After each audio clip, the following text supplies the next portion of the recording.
안녕하세요. 허리가 안 굽혀지는 조연입니다. 이제 허리를 좀 꼿꼿이 펴고 일을 할 때가 돼서 이렇게 몸이 이렇게 되지 않았나 그런 생각이 드는데요. 제가 이제 한 달 조금 전에 급발진 사고가 나가지고 요추 골절이 됐어요. 그래가지고 지금 좀 뻣뻣하게 있는 점을 양해 부탁드립니다. 제가 좀 앉아서 해도 될까요? 네. 이런 말들 다 들어보셨죠? 그쵸? 오늘은 내일보다 젊은 날. 그러니까 지금 100세 시대인데 우리들이 모이는 데들은 주로 우리들이 모이거든요. 우리들이. 근데 별로 시니어라는 그 인식은 이렇게 회피하려는 경향이 있더라고요. 나는 노인이 아니야. 나는 시니어도 아니야. 그게 우선은 뭐가 중요한가. 그게 100세 시대인데 그 100세 시대의 주인공들이 나는 주인공이 아니야 라고 말하는 거는 굉장히 심각한 거잖아요. 그래서 일단은 이 50대가 넘어간 사람들이 자기 정체성을 갖는 게 가장 중요하다는 생각을 하게 됐어요. 저도 오랜 활동 끝에 저도 정체성이 없었거든요. 근데 저는 조금 일찍 40대 시니어 관련한 일을 시작했기 때문에 비교적 빨리 그냥 난 시니어야 이렇게 하면서 이렇게 시간을 지내왔어요. 근데 대부분의 분들이 왕성하게 활동하다가 이제 경력이 좀 단절되면서 느닷없이 시니어를 직면해야 하기 때문에 대부분 회피하더라고요. 받아들이기가 힘든 거예요. 그래서 다 나는 아니야. 시니어가. 이 나는 아니야 라고 하는 동안 그곳에서는 많은 기회가 싹트고 있었다는 거죠.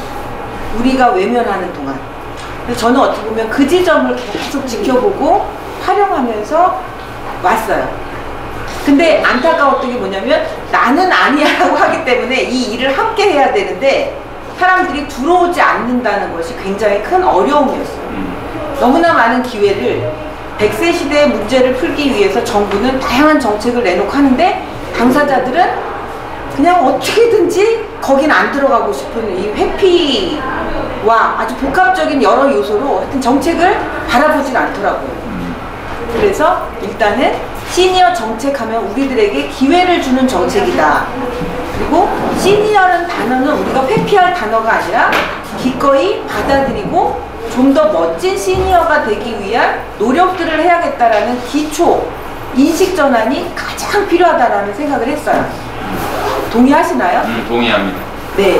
그래서 그러니까 많은 분들이 제가 좀 악역을 많이 했어요. 막 다 나 아니래.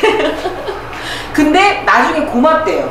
그 인식을 하고 내 인생의 지점에서 이 지점을 이 시니어라는 생각을 갖고 이렇게 사물을 바라보니까 완전히 지금 내가 해야 될 역할들이 새롭게 보이더라는 거예요. 그전에 무조건 돈을 벌어야 됐잖아요. 죽을 때까지 돈만 벌다가 죽는 건 아니잖아요. 그래서 이렇게 자기 정체성을 갖는 것이 굉장히 중요하고, 근데 정체성 가졌는데 아무 좋은 일 없어. 그럼 가질 필요 없겠죠. 근데 좋은 일이 있기 때문에 제가 여러분들한테 말씀을 드릴 수 있는 거예요. 그래서 이제 우리는 앞으로 정말 100세 시대라고 하지만 결국에는 100세 사는 게 한 100세까지는 죽어라는 이야기이기도 하거든요. 그래서 우리 그전에는 죽는 걸 생각 안 하고 살았다면 이제는 그래 100세 정도면 죽나 봐. 그러니까 죽음이 명확해진 시대를 살게 됐다는 것이 100세 시대의 가장 큰 특징이에요. 상조회사니 뭐 이렇게 많이 나타났잖아요. 그전에 다 좀 조용하던 산업들이 요양 서비스라든지 막 한 새로운 산업들이 많이 생겼는데 그게 또 어떤 사람들에게 굉장히 큰 기회를 제공했고 한 10년? 2007년부터 국가에서 100세 시대 정책이 구체화됐기 때문에 그때 이후로 노인을 관련한 그 요양 서비스들이 굉장히 컸어요. 그건 정책이 만들어졌기 때문이에요. 그래서 정책은 제가 항상 하는 얘기인데 미래로 가는 고속도로다. 정책을 빼놓고 사업은 없다. 정책이라는 계획이 생겨났기 때문에 그것을 토대로 해서 사업 영역들이 나타나는 거거든요. 그러니까 우리나라는 그전에는 노인 서비스 개념이 없었어요. 그냥 뒷방 노인이지 뭐 노인에 대해서 무슨 서비스가 있어요. 근데 그 노인을 돌보는 방법이 법으로 규정화된 거예요. 목욕도 시켜야 되고 그냥 우리는 그런 게 그냥 효도만 하면 됐지 노인을 구체적으로 어떻게 돌본다는 생각조차 없었던 사회에서 노인을 돌보는 정확한 규정이 생긴 사회로 변화된 거예요. 그렇죠? 그리고 또 하나 생긴 것들, 그러니까 요양산업이 먼저 해결돼야, 제가 교육을 하면서 많은 분들이 그래요. 50대, 60대 이분들이 부모님 돌보는 것만 누가 해결해주면 내 나머지 인생은 책임질 수 있을 것 같다. 많은 분들 그러시죠? 부모 돌봄이라는 영역이 굉장히 큰 짐으로 다가오고 있거든요. 그 문제만 누가 해결해주면 나노는 내가 책임지면서 설계를 할 수 있을 것 같다는 거예요. 딱 그 지점에서 나온 게 이제 요양 서비스인 거고, 그리고 어떤 심리적인 문제 때문에도 아직 요양 서비스를 확 다 받아들이지 못하고 있어요. 우리 정서적인 게 부모님을 어떻게 남한테 맡겨, 그런 것도 아직도 남아있어요. 그쵸? 그래서 요양 서비스도 또 한 번의 진화가 필요해요. 일단 기본적 여건은 확대가 돼 있어요. 어르신을 돌보는 거에 대해서 집에서 돌보는 방법, 데이케어 센터, 뭐 요양기관, 또 방문 요양, 여러 가지가.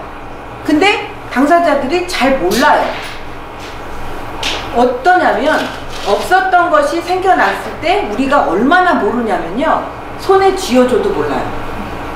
없었던 거라, 우리 인식 안에 없었던 거기 때문에. 그쵸? 그래서 법을 만들고 간호원이나 뭐 이런 분들이 이 제도를 만들었기 때문에 그분들이 요양 서비스를 많이 했어요. 왜냐면 본인들이 만들었으니까. 이게 어떤 그림으로 가려는지를 알잖아요. 그쵸? 그래서 이제 지금부터 그 이제 요양 서비스도 또 이제 커뮤니티 케어라고 해서 지금부터는 우리 지금 다, 이건 우리의 문제예요. 부모님을 요양원에다 보냈다고 하고 막 슬프다는 분들 여기 또 많이 오세요. 본인은 봉사하러 다녀요. 그럼 그 부모님을 요양원에 가지 않고 지역에서 돌보는 방법도 있을 수 있잖아요. 본인은 어디 봉사를 가는 거야? 이 봉사를 할 수도 있잖아요. 그죠? 네. 전환돼야 될 것이 많은데 사람들이 생각을 못 하는 거예요. 생각이 이제 막혀 있어요. 뭔가 하던 대로 계속 하려는 습관. 그리고 나는 슬퍼. 그럼 본인들 자식들도 똑같이 슬플 거다. 부모님을 보내고.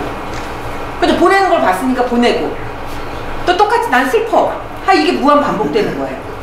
근데 아무도 행복하지 않죠. 그래서 지역에서 나이 들기 위한 또 커뮤니티 케어에 대한 법이 만들어지고 있어요. 그럼 관심 가져야겠죠.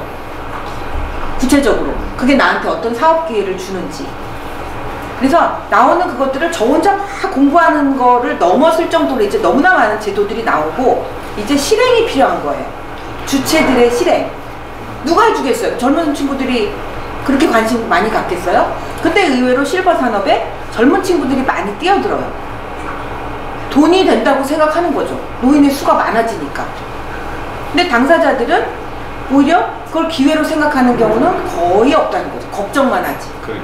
네, 그래서 그 젊은 사람들이 또 뛰어들 때도 우리도 같이 반응을 보여줘야 그게 자리 잡을 수 있는 거기 때문에 새로운 시니어 서비스들이 어떤 게 생기는지도 우리가 관심 가져야 되고, 그렇죠? 그리고 우리한테 그건 안 맞아. 네가 늙어봤냐? 우리 몸은 그거 안 돼. 이렇게 피드백도 줄 수 있어야 되는 거예요. 그럴 때 산업이 크거든요. 근데 저한테 젊은 친구들이 많이 그 시니어 비즈니스를 하기 위해서 여기를 왔었어요. 근데 이게 소통 거리가 좀 멀잖아요. 그렇지. 젊은 친구들이 만들어 온 것들이 좀 거리가 좀 멀어서 시니어분들이 테스트하게 제가 자리를 만들어주고 이러는데 한계가 있었어요. 그러니까 젊은 친구들은 섭섭하고 그게 이제 제 손에서 끄는 게 되니까 좀 여러 가지 일들이 있었어요.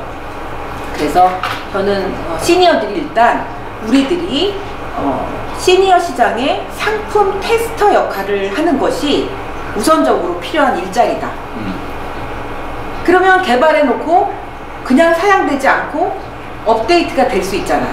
우리 소비자가 소리를 내므로써 우리한테 맞는 상품으로 만들어질 수가 있잖아요. 그래서 시니어 상품 서비스 플래너라는 직업이 우리 모두 시니어 소비자들이 그 상품에 대해서 이렇게 써보고 반응을 보여주는 거.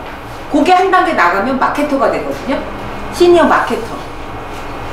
그쵸? 시니어 마케터. 그럼 우리가 우리한테 좋은 제품들을 온라인으로 홍보를 하는 역할을 하면 우리 시니어 마케터가 되잖아요. 그래서 우리 선생님들을 그렇게 지금 블로그를 운영할 수 있게 교육을 시키고 그분들에게 이제 블로그에 포스팅을 하면 돈을 들이면서 동기부여를 하고 있어요. 근데 아직까지 그분들이 블로그를 막 잘 키워놓은 게 블로그는 다 아시죠? 네, 블로그를 아직 막 성장시켜 놓은 게 아니기 때문에 누가 돈을 줄 사람은 아직 없어요. 많은 사람이 보지 않기 때문에. 그렇지만 시작한 지 얼마 안 된 사람이라도 1000명이 있으면 얘기가 다른 거예요. 다르지. 맞죠?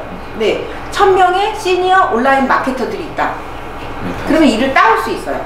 그렇죠? 그래서 저는 일단은 구체적으로 이게 얘기가 그냥 이 순서대로 안 가도 될 것 같아요. 그래서 일단은 우리 모두는 블로그를 가져야 한다.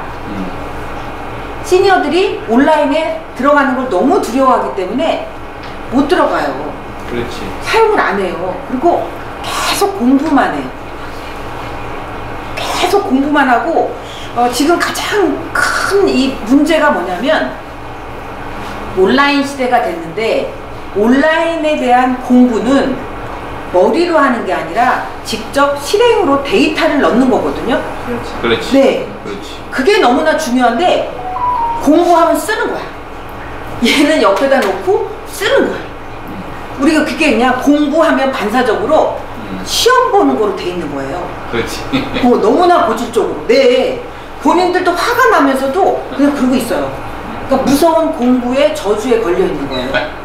정말 이거는 저주라고밖에 말할 수 없는 게 시험 잘 봐야지 공부하면. 그래서 자꾸 쓰는데 이건 자꾸 쓰고 지금도 바로 우리 공부하면 스마트폰 공부는 이렇게 우리 지금 각자 서로 찍는 거예요. 찍어서 데이터를 남기는 거죠. 데이터. 이게 가장 중요한 거거든요. 우리가 데이터를 이 자리의 현장도 데이터를 많이 남길수록 와 저기 리봄에 또 공생 경쟁 클럽하고 조인해서 정말 일이 더 커지고 있네? 이게 소문나는 거죠. 그렇지. 우리가 무엇을 하느냐 안 하느냐 이 차이에 의해서 내일은 달라지는 거예요. 그렇죠? 그래서 오늘은 여기 오신 분들은 다 하실 거죠? 네. 지금 여러분들은 제가 지금 시니어 플래너 과정이 계속 대학교에서 계속 진행이 되고 지금 주로 50대 여성들이 많이 오고 있어요. 엄청 불이 빨리 붙어요. 이분들은 할 줄 알았는데 별로 필요 없는 줄 알고 안 했던 거야. 그렇지. 근데 동기부여가 되니까 막 쓰는 거예요. 그래서 우리 이제 이 지점에서 뭐 더 이상 뭐 논의할 것도 없어요. 그냥 실행만이 있을 뿐이에요. 그렇지. 그리고 실행의 앞에는 꽃길이 열려요. 그건 제가 다 깔아놨어요. 믿으시겠어요? 네. 안 믿으시나 보세요? 이만큼 결과를 만들어냈으면 그쵸? 네. 다 만들어 놨고요. 그래서 요거를 보여드릴게요. 요거는 뭐 시니어 플래너는 100세 시대 인생이막 일과 삶의 설계사이고 일과 삶의 설계사는 저는 시니어 플래너의 정의가 나부터 내 삶을 설계한 후에 누구한테 알려준다예요. 왜 50 넘은 사람들이 그냥 포장된 말에 속나요? 안 속죠? 그죠? 쟤 해봤구나 안 해봤구나 이거 구분할 줄 알잖아요. 그렇지. 그래서 내가 해보지 않고는 남 설득할 수 없어요. 그래서 자기가 먼저 해보는 거. 그래서 저는 이제 100세 시대의 답이 우리 오프라인, 우리가 살아왔던 오프라인 안에서는 모든 것을 문제로 만들었기 때문에 온라인이라는 솔루션을 통해서 답을 낼 수 있을 것이라고 좀 확신을 했어요. 그래서 100세 시대 온라인에서 불꽃을 열었죠. 온라인이기 때문에 열릴 수 있었던 것 같아요. 이 오프라인에서 알 수 있는 것보다 이 온라인 사무실에서 알 수 있는 정보가 훨씬 많겠죠. 저는 거의 매일 기록을 했거든요. 그리고 이게 한 18년 정도가 됐어요. 이 블로그가. 그러니까 처음에는 잘 뭔지 모르고 한 거죠. 그냥 기록을 하는 일을 기록을 남기기 위해서 시작을 했는데 그래서 제가 이제 포스팅을 하면은 네이버 상단이 떠요. 그래서 그게 이제 가장 큰 강점 힘이 된 거죠. 그리고 네이버 로직이 그러니까 네이버라는 세상이 처음 만들어졌을 때는 사람들을 많이 불러 모아야 되잖아요. 온라인은 사람이 많이 모이는 게 돈이 되기 때문에 광고가 되기 때문에 그래서 많은 사람들이 모이고 많은 사람들을 불러 모으는 그런 블로그가 더 인기가 있었는데 이제 점점 신뢰성을 갖춘 블로그들이 인기가 있게 바뀌었어요. 그러니까 이것도 이제 네이버는 항상 그래가 아닌 거죠. 네, 그래서 네이버 정책은 계속 바뀌기 때문에 지금 청소년 콘텐츠는 경쟁력이 있을 수 있는 지점에 와 있다라는 거죠. 그냥 젊은 사람들이 좀 많이 긁어다 놓은 것들이 좀 많은 경우도 있어요. 그리고 없던 콘텐츠들이 들어가기 때문에 새로운 또 다른 경쟁력을 가질 수 있겠죠. 그리고 젊은 사람들이 하던 방식도 또 우리가 습득을 하면 더 빠르게 발전시킬 수가 있을 거예요. 그래서 지금 제 블로그는 이렇게 이 안에서 이제 리본 뉴스, 요게 이제 제 블로그고요. 블로그 안에 모든 것, 제 사업의 모든 것이 보여지는 구조예요. 그래서 이렇게 발표는 여기까지 말씀드리면 될 것 같아요. 더 얘기해도 또 헷갈리니까. 그렇지. 네, 수고해주신 우리 조현미 이사장님에게 박수 한번 보내주세요.